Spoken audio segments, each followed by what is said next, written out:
कक्षा 8वीं रसायन।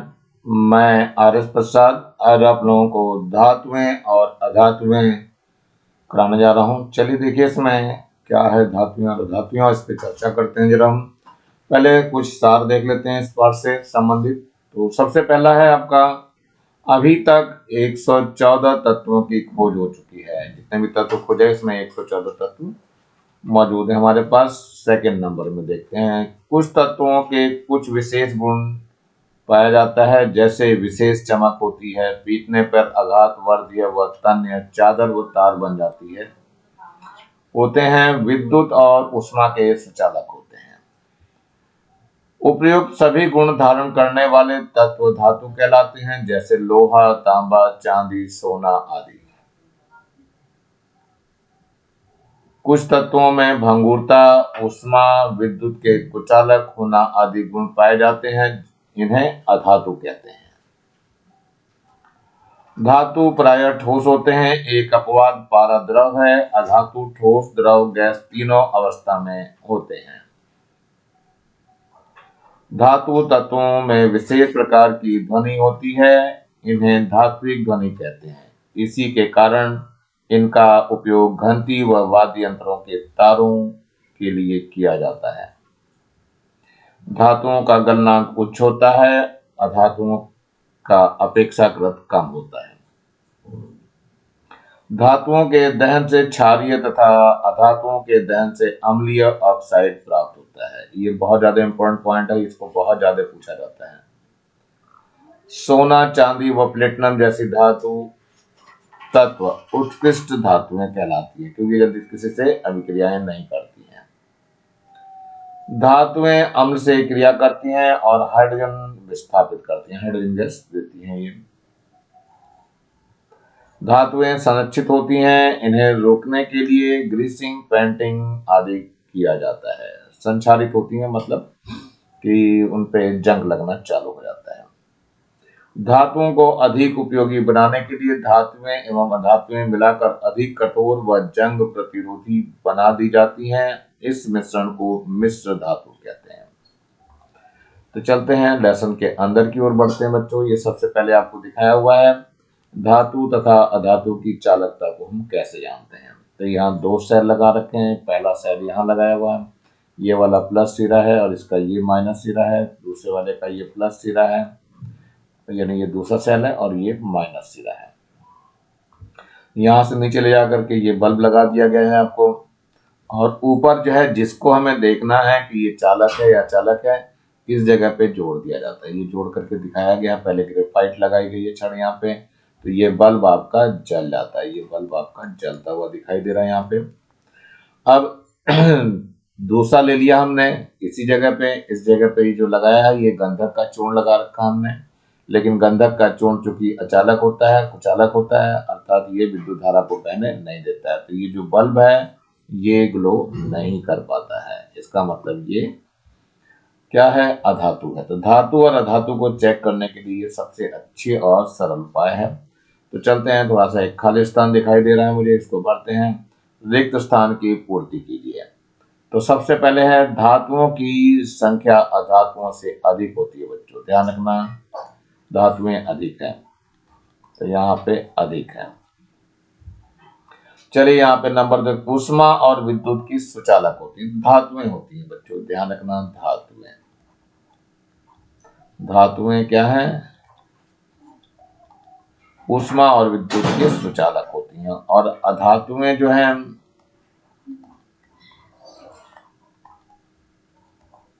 अधातुएं भंगुर होती हैं। क्या होती हैं, भंगुर होती हैं। और ये धातुएं क्या है, ऊष्मा और विद्युत के सुचालक होती हैं। अब यहाँ पे देखो 3-3 गैप दिया है, तो यहाँ पर क्या है, सबसे पहले लेते हैं सोना, फिर आता है चांदी, और फिर है एल्यूमिनियम।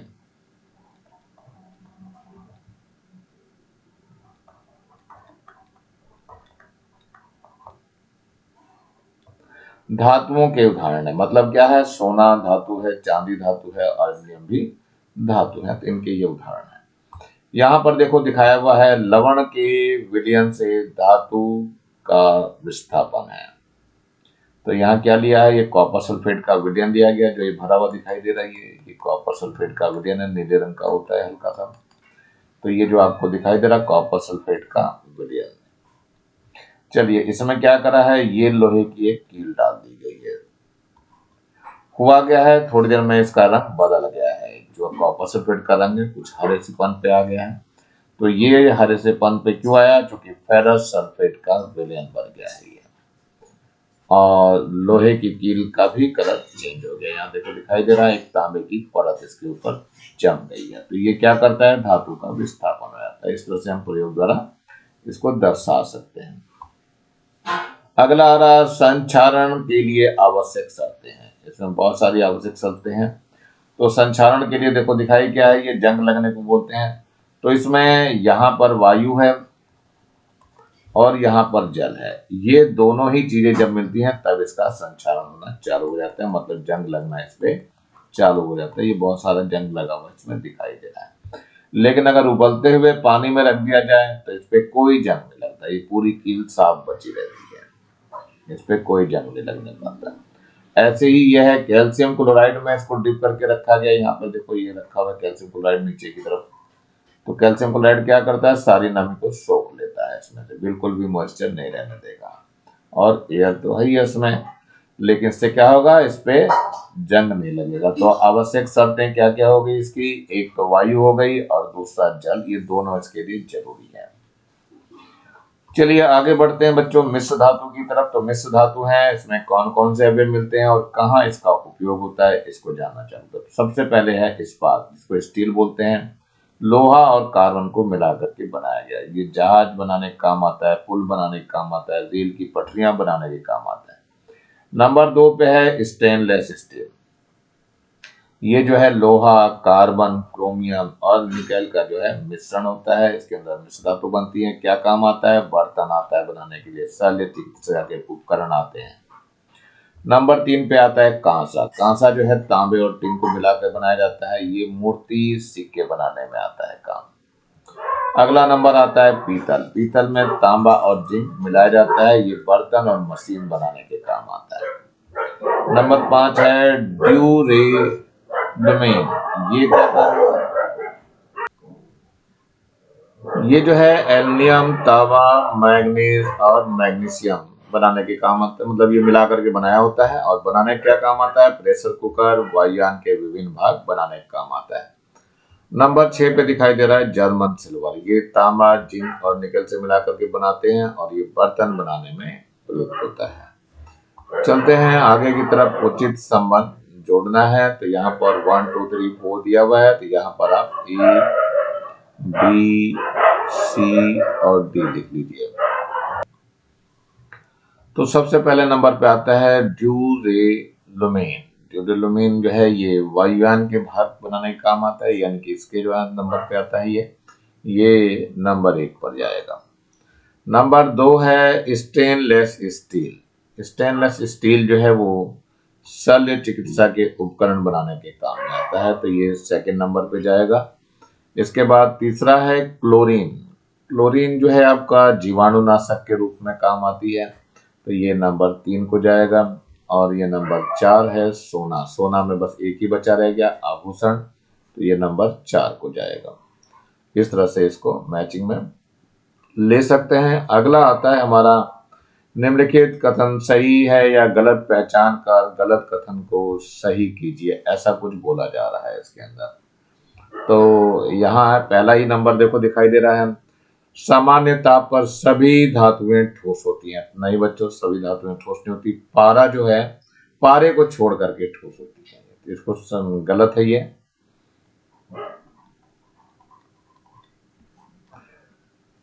पारा जो होती है द्रव होती है, तो पारे के लिए ये गलत हो गया। नंबर 2 पे चलते हैं, सोडियम मैग्नीशियम से अधिक क्रियाशील है, ये बिल्कुल सही है। अगला है number 3, stainless steel nickel, carbon और क्रोमियम की मिश्र धातु है, तो ये भी कथन आपका सही है। अगला नंबर 4 आता है, अधातुएं ऑक्सीजन से क्रिया कर क्षारीय ऑक्साइड बनाते हैं, ये बच्चों धातुएं अधातुएं ऑक्सीजन से क्रिया करके क्षारीय ऑक्साइड नहीं बनाती है, इसकी जगह पे अम्लीय ऑक्साइड आ जाएगा, तो इसको सही करना है आपको। नंबर 5 पे आता है जंग लगना धातु संक्षारण का उदाहरण है, तो ये आपका सही है आपको। चलिए आगे बढ़ते हैं बच्चों थोड़ा सा। ये आ रहा अगला, मैग्नीशियम ऑक्साइड के जल में घुलने से बने विलयन की प्रकृति कैसी होती है? मैग्नीशियम ऑक्साइड, तो चलो देखते हैं बच्चों।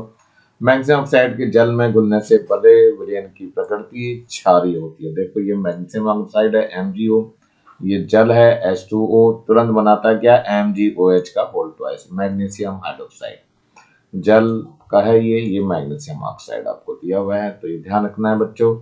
और ये क्या है, ये क्षार है, तो क्षारीय प्रकृति होती है, ध्यान रखना ये क्षार है। चलिए नेक्स्ट पे चलते हैं जरा हम। यह है कॉपर सल्फेट के विलयन में जिंक के टुकड़े डालने पर क्या होता है? तो ये उत्तर है बच्चों, कॉपर सल्फेट के विलयन में जिंक के टुकड़े डालने पर जिंक कॉपर को विस्थापित कर देता है और जिंक सल्फेट का निर्माण करता है। तो ये कॉपर सल्फेट है आपका, ये जिंक है, तुरंत जिंक सल्फेट बन जाता है और कॉपर अलग हो जाती है। तो इनके नाम अच्छे से याद होना चाहिए, कॉपर सल्फेट सूत्र याद होना चाहिए CuSO4, जिंक Zn होता है, जिंक सल्फेट ZnSO4 और कॉपर Cu। अगला प्रश्न है क्या तांबा फेरस सल्फेट के विलयन से आयरन विस्थापित करता है? तो उत्तर है बच्चों, तांबा फेरस सल्फेट के विलयन से आयरन विस्थापित नहीं कर पाता, अर्थात तांबा से लोहा अधिक क्रियाशील है।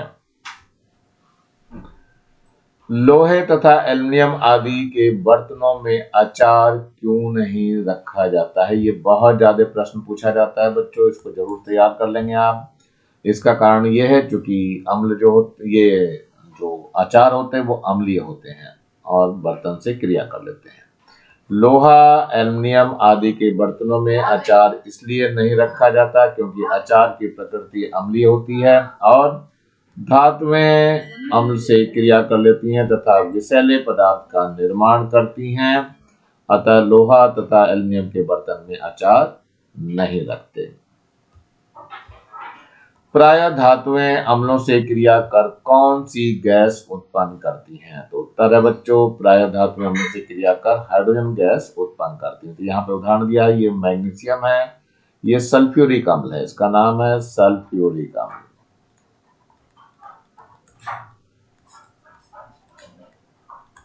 से अभिक्रिया करके मैग्नीशियम सल्फेट बना रहा और हाइड्रोजन गैस ऊपर निकल रही है। ये कॉपर है, कॉपर में नाइट्रिक अम्ल है बच्चों, नाइट्रिक अम्ल, इससे अभिक्रिया करके ये कॉपर नाइट्रेट बना ले रहा और हाइड्रोजन गैस अलग कर दे रहा है।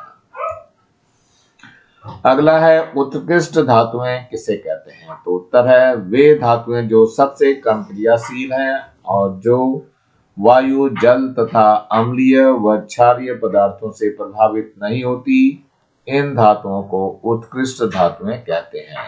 इनकी निष्क्रिय प्रकृति इनका धात्विक चमक लंबे समय तक बनाए रखती हैं। तो कौन कौन सी उत्कृष्ट धातुएं? एक तो आपका सोना है Au, चांदी है Ag, सोना और चांदी है इसमें, जिसमें लंबे, प्लेटिनम भी है बच्चों, प्लेटिनम का संकेत Pt होता है। ये तीनों धातुएं जो है ये उत्कृष्ट धातुएं जो जल्दी किसी से अभिक्रियाएं नहीं करती और बहुत लंबे समय तक बनी रहती हैं। चलिए आगे देखते हैं, अगला प्रश्न है संक्षारण से आप क्या समझते हैं? विद्युत लेपन कर धातुओं को किस प्रकार संक्षारण से बचाया जा सकता है? तो ये उत्तर है धातुओं की ऊपरी सतह पर उसके यौगिक का बनना संक्षारण कहलाता है। विद्युत लेपन कर धातुओं के ऊपर कम सक्रिय या निष्क्रिय धातुओं की परत चढ़ा दी जाती है, जैसे लोहे पर क्रोमियम की। इससे धातु संक्षारण नहीं हो पाता, वह सुरक्षित हो जाता है। स्टेनलेस स्टील तथा कांसे के अवयवों के नाम तथा उपयोग लिखिए। तो उत्तर है बच्चों, स्टेनलेस स्टील में लोहा, कार्बन, क्रोमियम एवं निकेल मिला होता है। इसके द्वारा बर्तन, शल्य चिकित्सा के उपकरण आदि बनाए जाते हैं। कांसे में तांबा व टिन होता है, इससे मूर्तियां, सिक्के व बर्तन आदि बनाए जाते हैं। क्लोरीन तथा टिंचर आयोडीन का उपयोग किस कार्य के लिए किया जाता है? तो उत्तर है बच्चों, क्लोरीन का उपयोग जीवाणुनाशक के रूप में जल शोधन के लिए किया जाता है और टिंचर आयोडीन का उपयोग रोगाणुनाशक के रूप में किया जाता है। चोट वगैरह लग जाती है तो उस पर लगाने के काम आता है। अगला आ रहा है, सही विकल्प चुनिए। तो पहला है धातुओं का गुण नहीं है, तो कौन सा इसमें गुण नहीं? चार दिखा रखे, चारों में जो है ये भंगुरता का गुण नहीं है, टूटता नहीं है जल्दी। चलिए आगे देखते हैं। सोने, चांदी और लोहे की पिनों को कॉपर सल्फेट के घोल में डुबाने पर किस पिन पर तांबा की परत चढ़ेगी? लोहा है, सोना है, चांदी है या इनमें से कोई नहीं? तो पहला ये बच्चों लोहे पे होगा ऐसा। नंबर 3, निम्नलिखित में से किस हैलोजन का उपयोग रोगाणुनाशी में करते हैं? फ्लोरीन है, क्लोरीन है, ब्रोमीन है या आयोडीन है? तो बच्चों ये आयोडीन है जो टिंचर आयोडीन के काम आती है। लोहे पर जंग लगता है केवल हवा में, केवल कार्बन डाइऑक्साइड की उपस्थिति में, केवल पानी में या हवा और पानी दोनों की उपस्थिति में? तो बच्चों ये डी है, हवा और पानी दोनों की उपस्थिति में। ये दोनों कंडीशन मिलेगी तभी जाकर के जंग लगेगा। नंबर 5 की बात करिए, उत्कृष्ट धातु है कौन है? लोहा है, तांबा है, सोना है या एल्युमिनियम है? तो सोना है बच्चों। नंबर 6 है, किसे धातु या धातु में वर्गीकृत किया गया है? तत्व को, यौगिक को, मिश्रण को या उपर्युक्त सभी को किया गया है? तो ये तत्व को किया गया है बच्चों, ये ध्यान रखना है इसमें।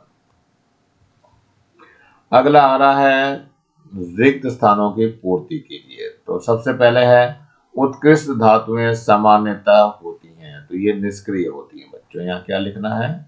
निष्क्रिय।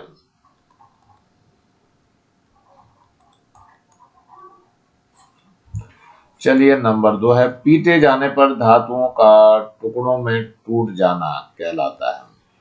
ये अधातु है बच्चों, अधातुओं का टुकड़ों में टूट जाना कहलाता है। ये भंगुरता का गुण होता है बच्चों, भंगुरता। चलिए अगला है, दहन के फलस्वरूप धातु ऑक्साइड बनाती हैं। तो ये क्या बनाती हैं? क्षारीय। धातुओं से क्षारीय मिलता है, धातुओं से अम्लीय मिलता है, क्षारीय ऑक्साइड बनाती है। नंबर 4, जर्मन सिल्वर का मुख्य घटक है। जर्मन सिल्वर में क्या क्या होता है? एक तो कॉपर होता है, जिंक होता है और निकेल होता है। कॉपर, जिंक, निकेल मिले हुए होते हैं। अगला है, यहां आएगा इस्पात। इस्पात मिश्र धातु का उपयोग रेल की पटरियां बनाने में करते हैं। उचित संबंध जोड़िए। तो देखिए बच्चों क्या है, ये हालांकि पीछे आ चुका है लेकिन फिर भी यहां देखते हैं। सबसे पहले है ड्यूरेलुमिन। ड्यूरेलुमिन जो है वायुयान के भाग बनाने के काम में आता है, तो ये नंबर 1 पे जाएगा। नंबर दूसरा आता है स्टेनलेस स्टील। तो ये क्या है? शल्य चिकित्सा के उपकरण बनाने में काम आता है, ये नंबर 2 पे जाएगा। नंबर 3 है क्लोरीन। क्लोरीन जो है वो जीवाणुनाशी में काम आती है, तो ये नंबर 3 को जाएगा। और नंबर 4 है सोना, तो एक ही बचा हुआ है आभूषण, तो आभूषण किसको जाएगा? नंबर 4 को जाएगा। चलिए अगला चलते हैं। ये हालांकि पीछे हमने बता दिया था, ये वही फिर से वापस आ रहा है, देख सकते हो। फिर से निम्नलिखित कथन सही है या गलत पहचान करके लिखना है, गलत कथन को सही करना है। पहला है, सामान्यतः पर सभी धातुएं ठोस होती हैं। तो ये गलत है आपका, क्योंकि पारा ठोस, पारा जो है द्रव में होता है। सोडियम मैग्नीशियम से अधिक क्रियाशील है, तो ये सही है। स्टेनलेस स्टील, लोहा, निकेल, कार्बन और क्रोमियम की मिश्र धातु है, तो ये भी आपका सही है। और नंबर 4 है, अधातुएं ऑक्सीजन से क्रिया कर क्षारीय ऑक्साइड बनाती हैं, तो ये गलत है। क्षारीय की जगह क्या आ जाएगा? अम्लीय आ जाएगा। चलिए नंबर 5 है जंग लगना धातु संक्षारण का उदाहरण है, ये भी आपका सही है। चलिए देखते हैं धातुओं और अधातुओं में अंतर की बात करते हैं। तो भौतिक गुणों के आधार पर लेते हैं, ये धातु दिया हुआ है और यहाँ पर अधातु दिया हुआ है। पहले नंबर की बात करते हैं। धातु प्रायः ठोस होते हैं। सामान्य ताप पर के अपवाद में क्या आता है, इसके अपवाद में आता है पारा द्रव है।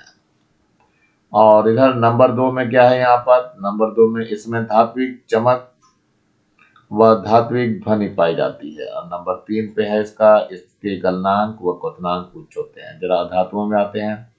अधातु ठोस द्रव व गैस तीनों अवस्था में पाए जाते हैं और जो इसमें चमक या धात्विक ध्वनि नहीं पाई जाती है और इनके गलनांक व क्वथनांक अपेक्षाकृत कम होते हैं। रासायनिक गुणों की भी बात कर लेते हैं। तो धातु यहाँ पर है और धातु यहाँ पर है। चलिए देखते हैं नंबर 1 पे।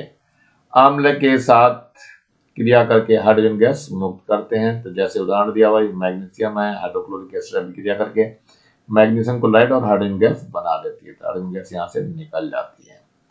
और अधातुएं प्रायः अम्लों के साथ क्रिया नहीं करते हैं। नंबर 2 पे आ जाइए। अधातु निधातु ऑक्सीजन से क्रिया कर क्षारीय ऑक्साइड बनाते हैं। तो Mg है, ऑक्सीजन से क्रिया करके मैग्नीशियम ऑक्साइड बनाता है जो पानी के साथ क्षार देता है। ये मैग्नीशियम ऑक्साइड यहाँ दिखाई दे रहा है आपको, ये पानी के साथ क्षार बना ले रहा है, मैग्नीशियम हाइड्रोक्साइड बना देता है। और नंबर 3 पे जो दिया हुआ है, वो धातुएं जल के साथ भिन्न भिन्न प्रकार से क्रियाएं करती हैं। कोई ठंडे में करता है, कोई गर्म में करता है, कोई उबालने पर करता है, कोई भाप के साथ अभिक्रिया करता है। लेकिन अब धातुओं की बात भी कर लेते हैं। अधातु ऑक्सीजन के साथ क्रिया करके अम्लीय ऑक्साइड बनाते हैं। जैसे ये सल्फर ऑक्सीजन से क्रिया करके सल्फर डाइऑक्साइड बनाता है, ये अम्लीय होता है। सल्फर डाइऑक्साइड में अगर हम पानी मिला दिया जाए तो क्या बन जाएगी, सल्फ्यूरस अम्ल बन जाएगा। अधातुएं जल से क्रिया नहीं करती हैं। चलिए प्रश्न है, आभूषण बनाने के लिए सोने व चांदी का उपयोग क्यों किया जाता है। ये भी बच्चों इंपॉर्टेंट क्वेश्चन है, ये बहुत ज्यादा पूछा जाता है, तो ढंग से कर लेंगे इसको। तो आभूषण बनाने के लिए सोने व चांदी का उपयोग इसलिए किया जाता है क्योंकि ये लंबे समय तक वायु, जल, अम्लीय या क्षारीय विलयन से प्रभावित नहीं होती। इन्हीं कम सक्रियता या निष्क्रियता गुण इन्हें उत्कृष्ट धातुओं के रूप में स्थापित करता है, इसलिए इनका उपयोग आभूषण बनाने के लिए किया जाता है। अगला प्रश्न है, रासायनिक क्रियाशीलता श्रेणी से आप क्या समझते हैं। तो ये उत्तर है बच्चों, रासायनिक क्रियाशीलता श्रेणी अर्थात धातु व अधातु किसी दूसरे तत्व या यौगिक से कितनी आसानी से क्रिया करते हैं। जो जितनी आसानी से क्रिया करता है वह उतनी ही अधिक क्रियाशील कहलाता है। जैसे सोडियम वायु व जल से इतना अधिक क्रियाशील है कि इसको सुरक्षित रखने हेतु मिट्टी के तेल में रखा जाता है, जबकि सोना जल व वायु से छोड़िए अम्ल से भी बड़ी मुश्किल से क्रिया करता है। इन्हीं की क्रमबद्धता रासायनिक क्रियाशीलता यानी श्रेणी कहलाती है। तो यहाँ दिखाया सबसे पहले लिथियम आता है, फिर पोटेशियम है, फिर सोडियम है, कैल्शियम है, मैग्नीशियम है, एल्युमिनियम है, जिंक है और आयरन है। शुद्ध सोना कितने कैरेट का होता है और शुद्ध सोने के आभूषण क्यों नहीं बनाए जाते हैं। तो उत्तर है बच्चों, शुद्ध सोना यानी 100% 24 कैरेट का होता है। शुद्ध सोना अपेक्षाकृत मुलायम होता है, परंतु इसमें दूसरे धातुओं की अशुद्धता मिलाई जाती है तो अपेक्षाकृत कठोर हो जाता है। मुलायम सोने के आभूषण आसानी से विकृत हो सकते हैं, अतः इसमें मिलावट कर आभूषण बनाए जाते हैं। इनका उपयोग अपेक्षाकृत ज्यादा आसान होता है। मिश्र धातु क्या है, किन्हीं 4 मिश्र धातुओं के नाम, उनके प्रमुख अवयव और उपयोग लिखिए। तो उत्तर है बच्चों, धातुओं को उपयोगी बनाने के लिए उनमें अन्य धातुएं या अधातुएं मिला दी जाती हैं। इस प्रकार बने मिश्रण को मिश्र धातु कहते हैं। ये अधिक कठोर व जंग प्रतिरोधी होती हैं। इसके उदाहरण देख लेते हैं। यहाँ पर जो दिया हुआ है ये मिश्र धातु है, अवयव है और इसका उपयोग है यहाँ पर। तो सबसे पहले आता है कांसा। कांसा जो है तांबा और टीन से मिलकर बनता है। कहाँ काम आता है? मूर्तियां बनाने में, सिक्के बनाने में। नंबर 2 पे ले रहे हैं पीतल। पीतल जो है तांबा और जिंक का मिश्रण है, बर्तन और मशीन बनाने के काम आता है।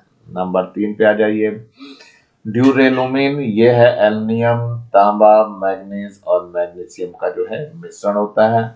किसके काम आता है? प्रेशर कुकर, वायुयान के विभिन्न भाग बनाने के काम आता है। नंबर 4 पे आता है जर्मन सिल्वर। ये तांबा और जिंक निकल्स की सहायता से बनता है और बर्तन बनाने के काम में आता है ये। अगला प्रश्न है धातु संक्षारण क्या है, इससे बचने के क्या क्या उपाय हैं? तो उत्तर है बच्चों, ये भी बच्चों बहुत ज्यादा इंपॉर्टेंट क्वेश्चन है, ये भी बहुत पूछा जाता है। धातु की ऊपरी सतह पर उसके यौगिक का बनना संक्षारण कहलाता है। इससे बचने हेतु तो निम्न उपाय किए जा सकते हैं। नंबर 1 है धातु की सतह पर पेंट लगाकर संक्षारित होने से बचा सकते हैं।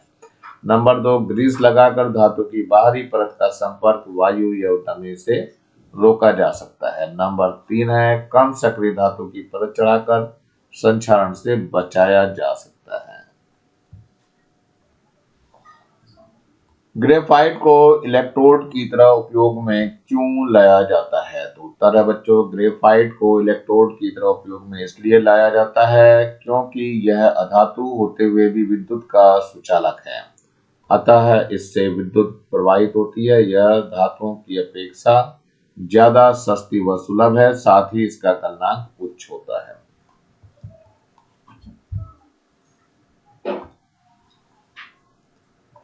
रेल की पटरी बनाने में लोहे का प्रयोग नहीं किया जाता है, क्यों? तो उत्तर है बच्चों, लोहा एक सक्रिय धातु है। अधिक समय तक खुले में रहने के कारण उसमें संक्षारण होना प्रारंभ हो जाता है। इसलिए रेल पटरी के निर्माण के लिए शुद्ध लोहे में कार्बन मिलाकर इस्पात का निर्माण किया जाता है, जो लोहे से अधिक कठोर एवं जंग प्रतिरोधी होता है। गतिविधि द्वारा समझाइए कि मैग्नीशियम लोहे से ज्यादा सक्रिय है या क्रियाशील है। तो उत्तर देखते हैं बच्चों, अधिक क्रियाशील धातु कम क्रियाशील धातु को उसके विलयन से विस्थापित कर देती है। जैसे फेरस सल्फेट के विलयन में मैग्नीशियम धातु को डुबा जाता है तो वह लोहे को विस्थापित कर उसकी जगह ले लेती है। जिससे सिद्ध होता है कि मैग्नीशियम लोहे से ज्यादा क्रियाशील है। तांबे की किसी वस्तु को रेत मल पेपर से रगड़िए तथा किए गए अवलोकन को कारण सहित समझाइए। तो उत्तर है तांबे की किसी वस्तु को जब रेत मल पेपर से रगड़ा जाता है तो रगड़ी गई जगह पर चमक दिखाई देने लगती है। इससे सिद्ध होता है कि धातुएं चमकदार होती हैं। इसी के साथ ये लेसन समाप्त होता है बच्चों। नीचे लाल रंग का बटन दिखाई दे रहा है, इसको जरूर दबा के सब्सक्राइब कर लें।